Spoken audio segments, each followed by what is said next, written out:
Hello sir, to may bisita ulit ako ngayon na Honda CR-V 2002 model to, sabi ng nangyari. Ang problema nito mga sir, yung fuel gauge lagi lang naka-full. Tapos yung temperature gauge ayaw umakyat.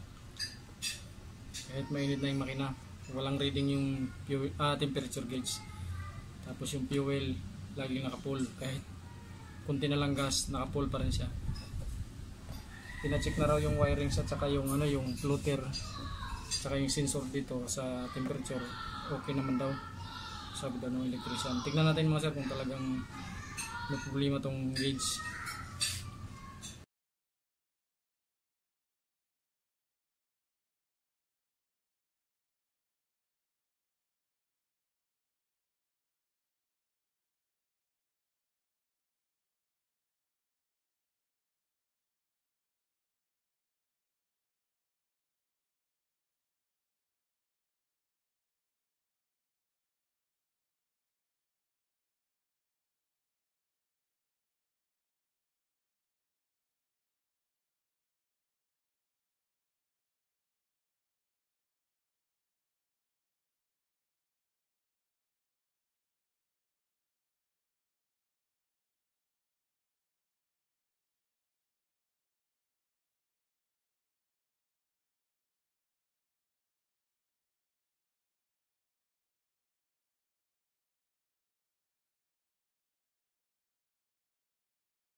Testing na natin ito mga sir sa sasakyan.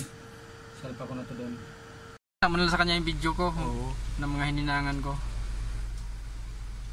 Yung mga sir to, okay na. Yung Honda CR-V. Nalimutan ko pala i-video kanina. Yung before bago ko tanggal. Okay lang ba yan? Yan. Bale, ang issue kasi nito mga sir, yung temperature hindi gumana. Tapos yung fuel, lagi lang nakaangat sa taas yung fuel.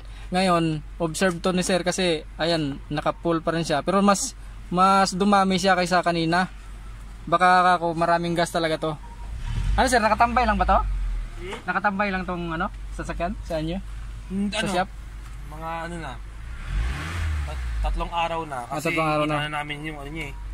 Ino-observe pa namin. Baka napagasan talaga ng marami to, no? Baka kasi sa floating namin, may laman naman. Yan ito, yung mga sir, yung temperature okay na, gumana na siya.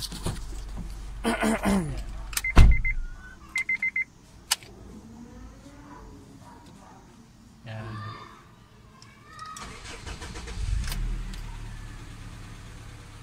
Yan, okay na. Maraming salamat. Honda CR-V na, ano sir, Ginto? 2002?